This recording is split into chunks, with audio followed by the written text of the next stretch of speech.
Bismillahirrahmanirrahim. Assalamualaikum warahmatullahi wabarakatuh.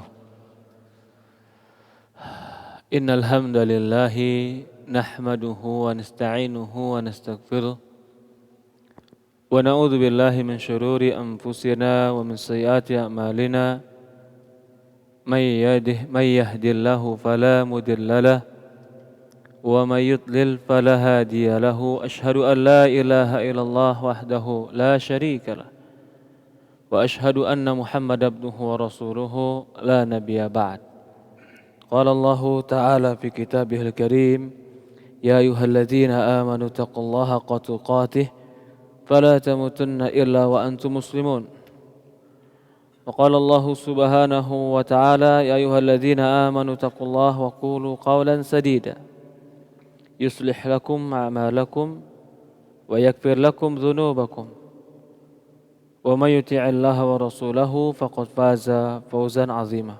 Alhamdulillah, segala puja dan puji syukur kita panjatkan hanya kepada Allah Subhanahu wa taala Rabbal alamin. Serta salawat dan salam selalu kita curahkan kepada baginda Nabi kita Muhammadin sallallahu alaihi wa ala alihi wa sahbihi wasallam, kepada keluarganya, kepada para sahabatnya, juga orang-orang yang mengikuti dan mencintainya ialah sampai hari kiamat. Alhamdulillah, para hadirin jamaah, bapak-bapak dan ibu-ibu, ikhwan dan akhwat, teman-teman yang dimuliakan dan dirahmati oleh Allah Subhanahu wa taala. Di hari ini Allah Subhanahu wa taala pertemukan kita kembali di dalam majelis kita ba'da salat zuhur. Mudah-mudahan Allah jadikan perkumpulan ini menjadi perkumpulan yang memudahkan kita masuk ke dalam surga Allah Subhanahu wa taala. Rasulullah bersabda dalam hadis, "Man salaka tariqan yaltamisu fihi ilm, sahalallahu lahu bihi tariqan ilal jannah." Barang siapa yang menempuh jalan untuk mencari ilmu agama, maka Allah akan mudahkan bagi dia jalan menuju surga. Orang yang belajar ilmu agama itu adalah cara agar dia dimudahkan masuk ke dalam surga. Karena dengan dia mau belajar, dia mau mendengar, berarti paling tidak dia mau merubah menjadi yang lebih baik dalam pengetahuan dan dalam amal. Dan manusia yang paling baik di sisi Allah Subhanahu wa taala adalah manusia yang paling baik amalnya. Inna akramakum indallahi atqakum. Sesungguhnya orang yang paling mulia di sisi Allah di antara kalian adalah yang paling takwa. Hari ini kita akan masuk pembahasan tentang al-insanu bainal jabr wal ikhtiyar. Manusia di dalam hidup dan pilihannya, di antara paksaan dan pilihan. Ini masalah takdir sebenarnya. Ada yang mengatakan kita itu, hidup kita ya pilihan kita. Bebas kita memilih. Dan apa yang kita pilih akan kita dapat. Seolah-olah tidak ada takdir Allah yang menentukannya. Murni dia sandarkan kepada usaha dan pilihan dia. Ini pendapat yang ekstrim, melupakan ketentuan Allah. Pendapat yang berikutnya juga mengatakan manusia itu nggak ada pilihan. Manusia itu seperti kapas yang berterbang, dia ditiup angin, kemana dia ditakdirkan ya seperti kapas. Seperti boneka yang dimainkan oleh seorang dalang yang gak ada pilihan. Jadi gak ada pilihan manusia sedikit pun dalam hidup ini. Ini kelompok Jabriyah namanya. Manusia itu dipaksa. Kelompok yang pertama yang mengatakan bahwasannya tidak ada penciptaan takdir. Allah tuh gak nakdirkan apa-apa buat kamu. Kamu saja yang berusaha, nanti kamu dapat hasil sesuai usahamu. Murni. Ini namanya Qadariyah. Kita meyakini manusia itu di antara dua. di antara dua kubu ini. Ada bagian yang kita nggak bisa memilih, ada bagian yang kita bisa memilihnya. Kita mau terbang, ada nggak pilihan buat kita? Saya mau jalan atau mau terbang? Pakai tangan saya? Nggak ada. Kita dipaksa jalan, paksa ketika itu. Saya laki-laki atau perempuan, ditakdirkan lahir, paksaan nggak di situ? Jabriyah. Tapi biasanya yang berkaitan tentang sesuatu yang Allah takdirkan yang nggak ada pilihan, itu nggak berkaitan dengan surga dan neraka. Biasanya nggak ada. Orang bisa terbang nggak bisa terbang nggak ada hubungan sama surga neraka. Laki-laki perempuan nggak ada hubungan sama surga dan neraka. Hitam putih nggak ada hubungan dengan surga dan neraka. Itu nggak ada pilihan bagi dia. Keturunan Nabi bukan keturunan Nabi, maaf, itu nggak ada pilihan bagi dia. Nggak ada hubungan dengan surga dan neraka. Tapi biasanya yang Allah hubungkan dengan surga dan neraka ikhtiar, yang kita pilih. Maka kita harus bertanggung jawab terhadap apa yang kita pilih, konsekuensi dari hidup. Ini yang ingin dibahas oleh Imam Ibnu Qayyim rahimahullah. Perhatikan, al-juhalu billahi wa asma'i wa sifati mu'attiluna li haqa'ihi yubaghiduna Allah ila khalqih wa yaqta'una 'alaihim tariqa mahabbati wa tawaddud ilaihi bi ta'atih min haitsu la ya'lamun. Orang yang bodoh terhadap nama dan sifat Allah, mereka itu tanpa mereka sadari membuat manusia benci kepada Allah, memutuskan jalan agar manusia mencintai Allah dari arah yang mereka tidak sangka. Nahnu nadkur min dzalika amtsilatun tatahaddi 'alaiha. Kita sebutkan contoh-contoh orang yang tanpa sadar dia telah menghalangi manusia dari jalan Allah. Yang pertama, wa annahum yuqirruna fi nufusihim du'afa anna Allah subhanahu la tanfa'u mahu ta'ah wa in tala zamanuhu wa balagha 'abdu wa ata bi dhahiri batini wa na'bdu laysa la thiqah ala thiqatin wa la amnin min makrih bal sya'nu subhana an ya'khudhu muttaki min muharib ila al-makhuri wa min tauhid wa musabbah ila syirk wal mazmar wa mizmar yuqallibu qalbu min al-iman khalis ila kufr yarawnahu fi dhalika atharan sahihan lam yafhamuha batilatan lam yakulha ma'sumun yaz'amuna hadika ka tauhid yatalawanu ala dhalika qalu ta'ala la yus'alu amma yaf'al afa aminu makrallah fala yamanu makrallah ila qaumil khasirun.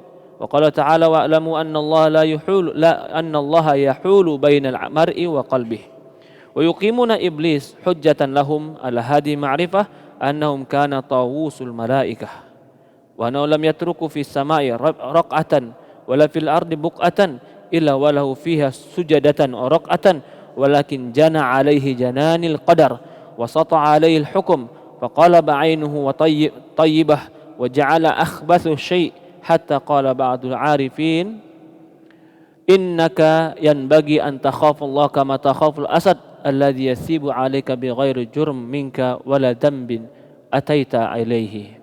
Ini ada orang kata dia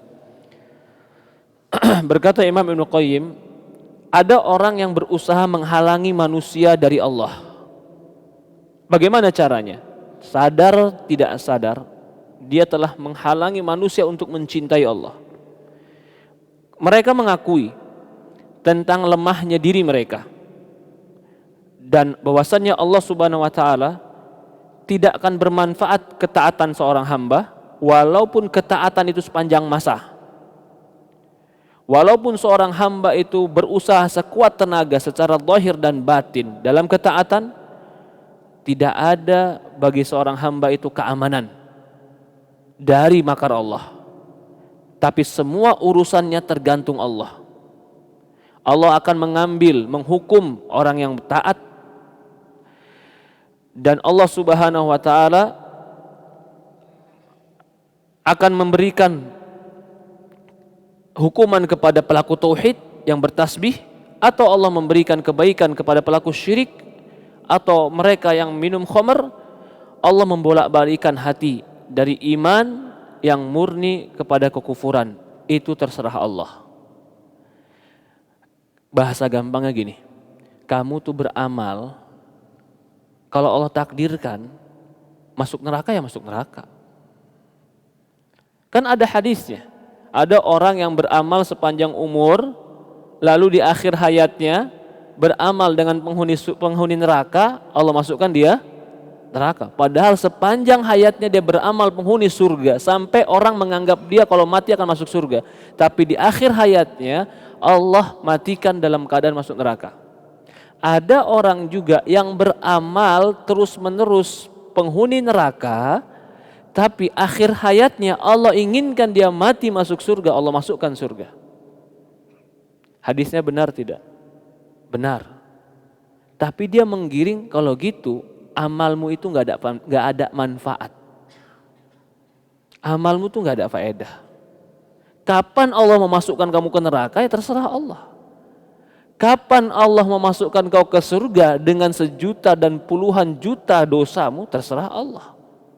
Karena ada orang dimasukkan neraka walaupun sepanjang hidupnya berbuat soleh. Karena ada orang masuk surga walaupun sepanjang hidupnya berbuat dosa.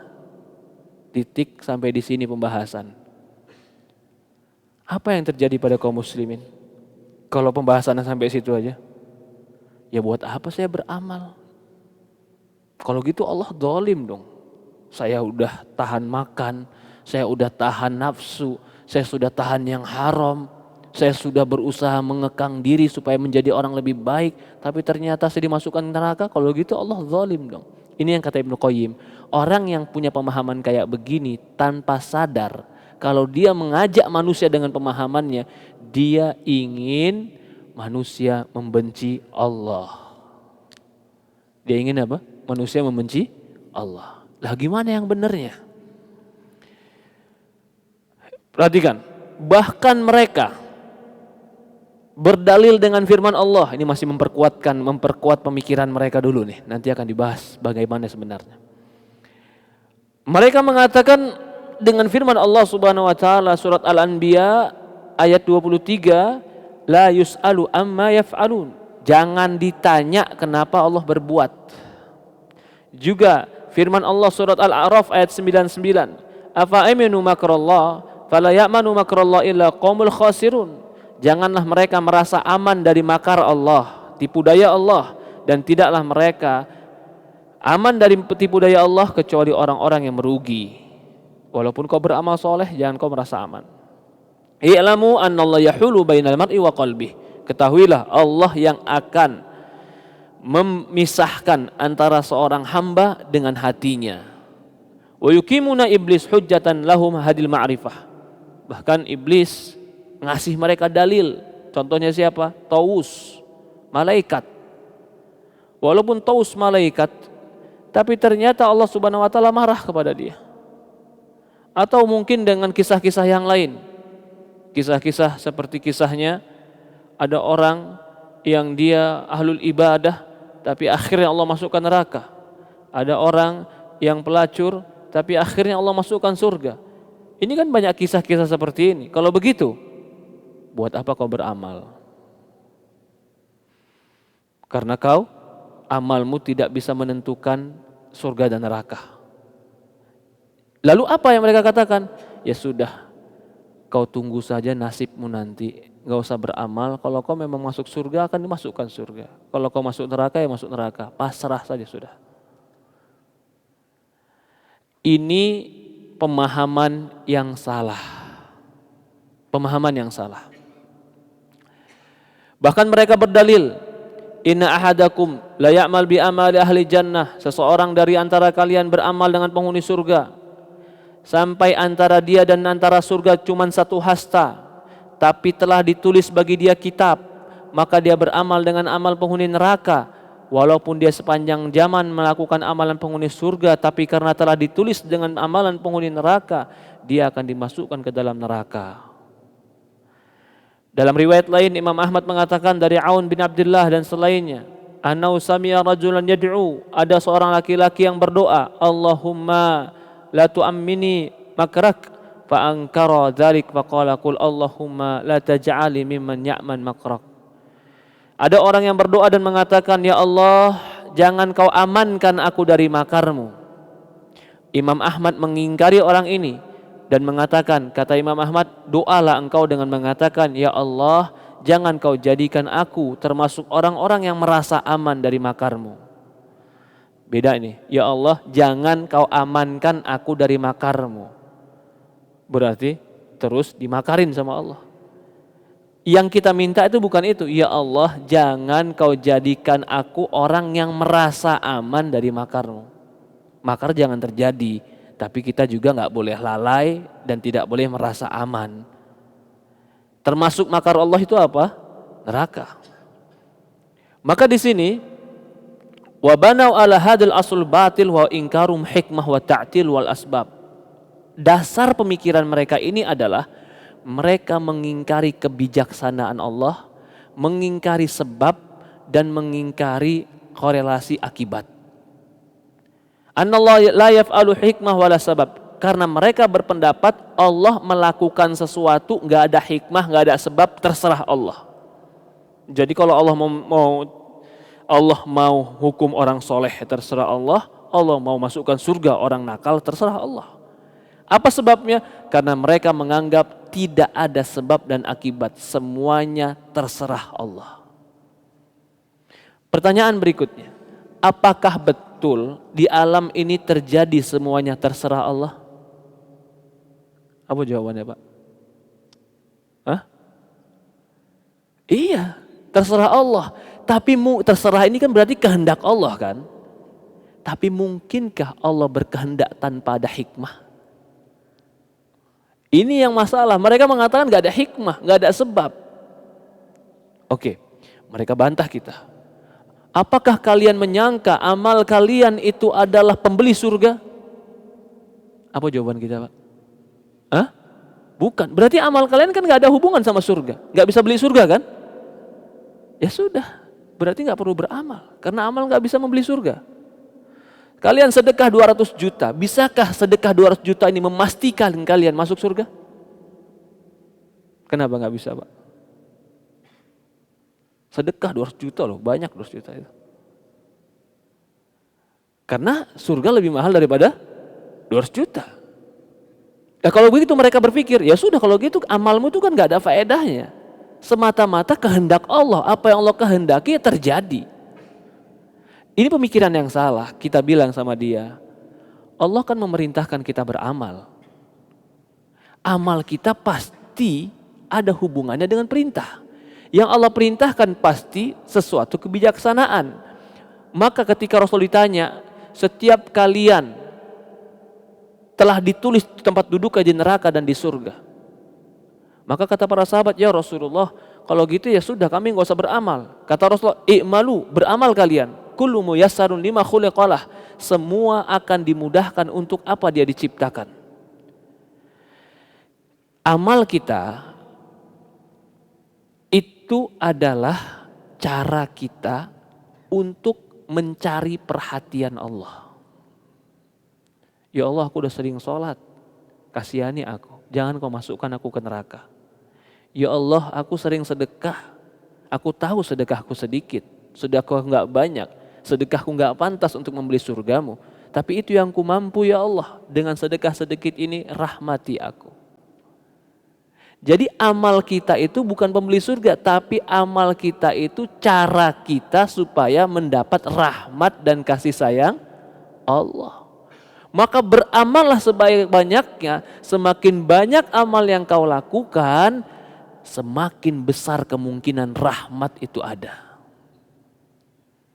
Mencari rahmat dengan doa, mencari rahmat dengan taubat, mencari rahmat dengan sholat, mencari rahmat dengan bakti kepada orang tua. Kenapa kau bakti sama orang tuamu? Aku sebenarnya sedang mencari jalan supaya Allah kasihani aku. Loh gimana caramu cari jalan? Ya agar Allah kasihani aku, Allah gak masukkan aku ke neraka, aku bakti sama orang tuaku. Ini perbedaan antara yang dipahami oleh mereka dengan dipahami oleh sunnah. Kita mengatakan, beramallah terus. Walaupun amalan kita itu bukan berarti nilai tukar surga. Kalau seandainya sudah dicatatkan kita masuk neraka pun, Allah tidak akan pernah memasukkan neraka orang yang beramal baik. Mungkinkah orang yang beramal baik dimasukkan ke neraka? Kan gak adil, Pak. Coba saja. 2 orang. Bapak sama teman bapak. Kita sama teman kita berdua. Kita semampunya melakukan amal soleh. Sholat ke masjid, puasa. Semampunya meninggalkan yang haram. Harus juga mengekang diri. Mengajak diri untuk kesabaran. Harapannya supaya masuk surga. Allah berikan kebaikan. Lalu yang satu, ada orang yang sama sekali gak pernah sholat, selalu ngikutin hawa nafsu, apapun yang diinginkan dia kerjakan, gak peduli perintah dan larangan Allah. Tiba-tiba nanti di yaumul qiyamah kita di satu tempat yang sama. Adil tidak? Gak adil kan? Nah, kalau begitu bagaimana Allah memasukkan surga? Katanya sudah dicatat penghuni surga. Bagaimana Allah masukkan neraka? Katanya sudah dicatat penghuni neraka sebelum diciptakannya penghuni neraka. Antara catatan dan perbuatan mana duluan? Mana duluan, Pak? Catatan. Catatan bisa berubah? Bisa berubah atau tidak? Hah? Gak bisa. Tapi sudah tercatat. Lalu buat apa beramal? Kata Rasulullah, beramallah karena kau tidak tahu apa yang dicatat untukmu. Tahu gak kita catatan kita untuk apa? Gak tahu kan? Kewajiban kita beramal. Kalau kita beramal, Allah akan berikan kebaikan. Loh kalau gitu gimana Ustaz? Berarti kita sekarang dalam kecemasan. Apa catatan kita nih? Di surga atau neraka? Kecemasan itu harusnya mengantarkan dirimu terus beramal mencari perhatian Allah agar Allah merahmatimu. Itulah yang dikatakan i'malu kullu muyassarun lima khuliqalah. Beramallah kalian, sesungguhnya kalian akan dimudahkan untuk apa diciptakan. Kalau ada orang diciptakan dan telah ditulis dia penghuni neraka, dia akan mudah untuk melakukan dosa-dosa. Kalau ada orang ditulis untuk penghuni surga, maka dia akan dimudahkan untuk masuk surga. Kalau begitu pertanyaannya, saya kayaknya sulit ke masjid Ustaz. Kenapa teman saya dimudahkan ke masjid? Kenapa saya sulit ke masjid? Saya sulit kalau mau berbuat taat. Kenapa dia dimudahkan, saya disulitkan Ustaz? Berarti kan ketidakadilan, dia dimudahkan, saya disulitkan. Apa jawabannya Pak? Jawabannya Allah Maha Adil. Tidak ada, ini makanya tadi, pasti ada sebab akibat. Tidak ada seseorang yang Allah mudahkan dalam kebaikan, pasti ada sebabnya. Tidak ada orang yang Allah mudahkan dalam kejelekan, pasti ada sebabnya. Tidak ada orang yang Allah biarkan telantar dalam dosa, Allah cuekin dia, pasti ada sebabnya. Tapi terkadang kita nggak mengerti apa itu sebabnya. Maka itu Allah berfirman dalam Al-Quran, فَأَمَّا مَنْ أَعْطَى وَاتَّقَى وَصَدَّقَ بِالْحُسْنَى فَسَنُيَسِّرُهُ لِلْيُسْرَى. Adapun orang a'ta, memberikan hartanya, wattaqa, bertakwa, wasaddaqa bil husna, membenarkan tentang keimanan, fasanuyassiruhu lil yusra, kami mudahkan dia ke surga. Fa, maka kami mudahkan dia ke surga. Maka fa di sini itu adalah korelasi sebab dan akibat. Kenapa Allah mudahkan dia? Karena dia memulai dulu a'ta, memberikan, bertakwa dan beriman. Ayat setelahnya, wa amma man bakhila wastaghna. Adapun yang bakhil. Bakhil pilihan atau bukan, Pak? Atau paksaan? Pilihan. Dia milih bakhil.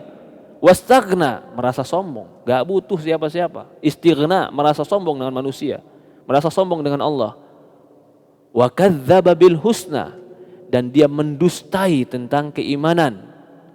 Fasanuyassiruhu lil usra, Allah mudahkan dia ke neraka. Berarti di dalam ayat ini ada yang dimudahkan ke surga, ada yang dimudahkan ke neraka. Tapi Allah mudahkan bukan karena semata-mata Allah menzolimi, ada sebab.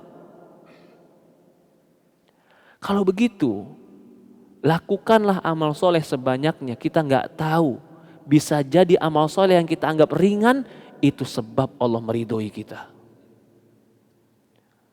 Minumin anjing masuk surga, Pak.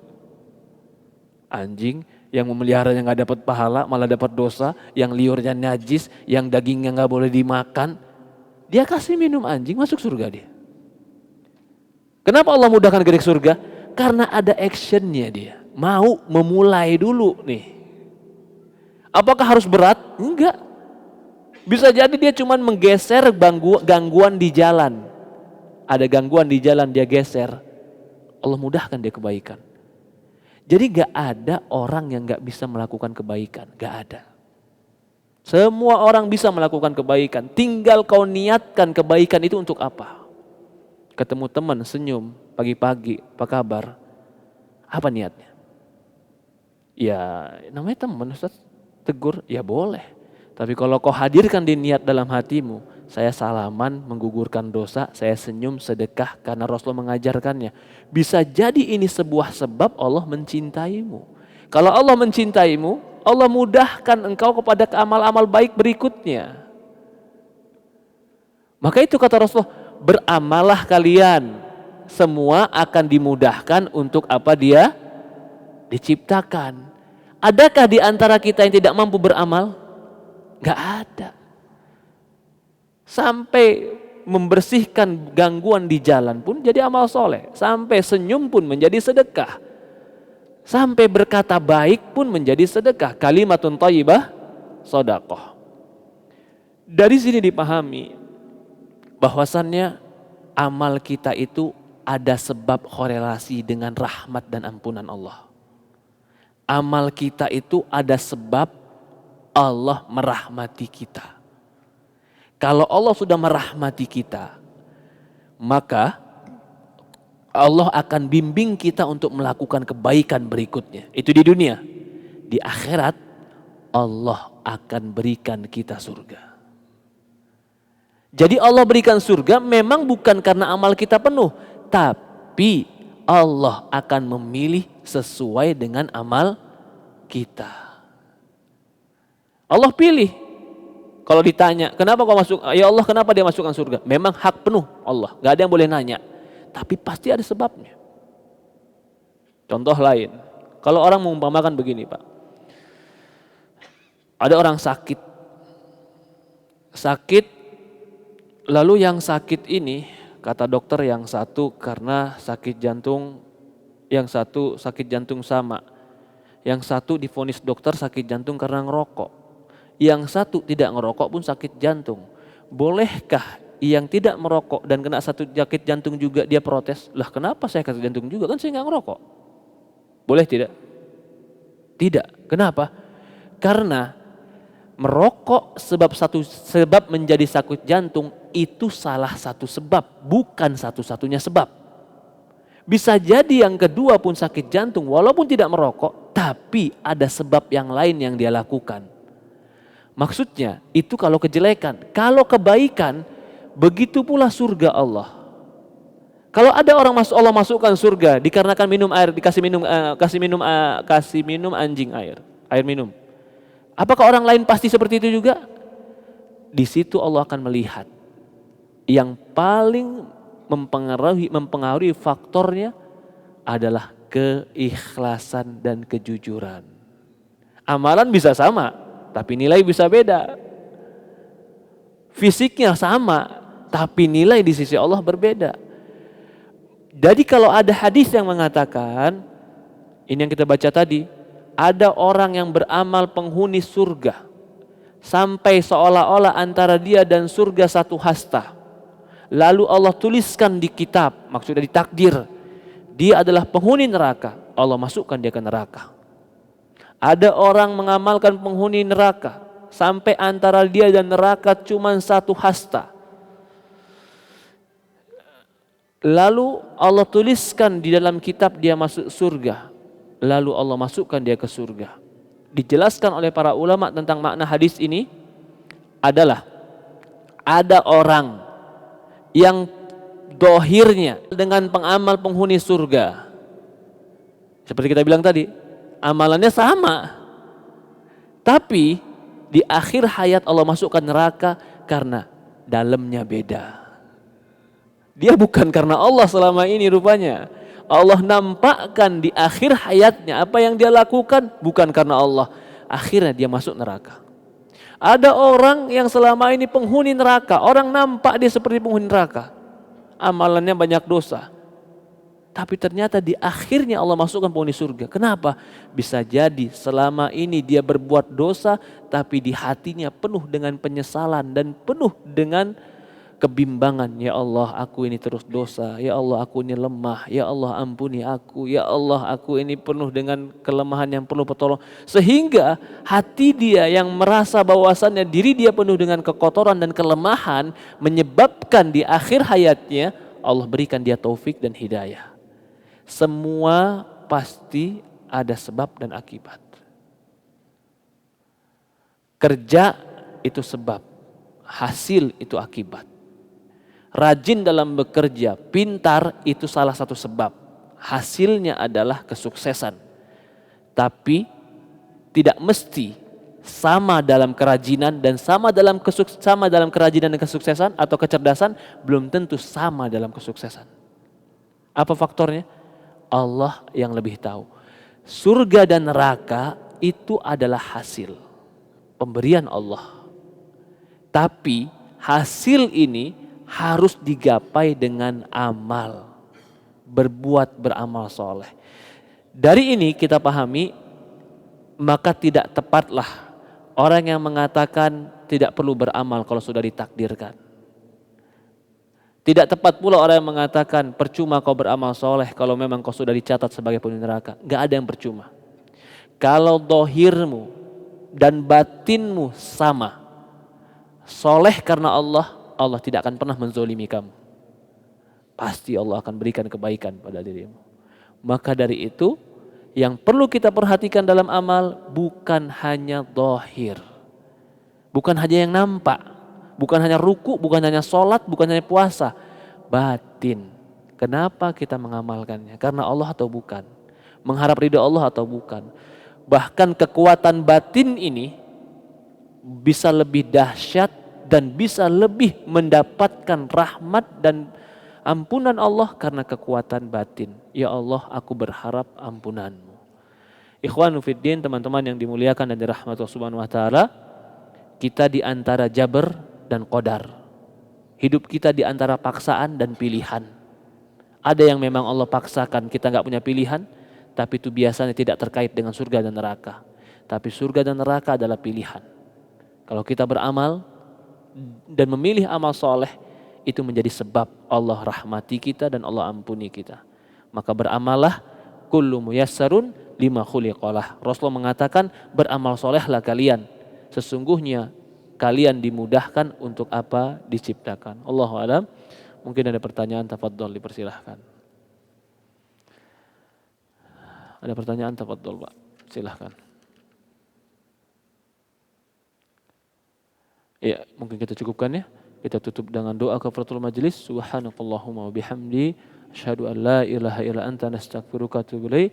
Assalamualaikum warahmatullahi wabarakatuh.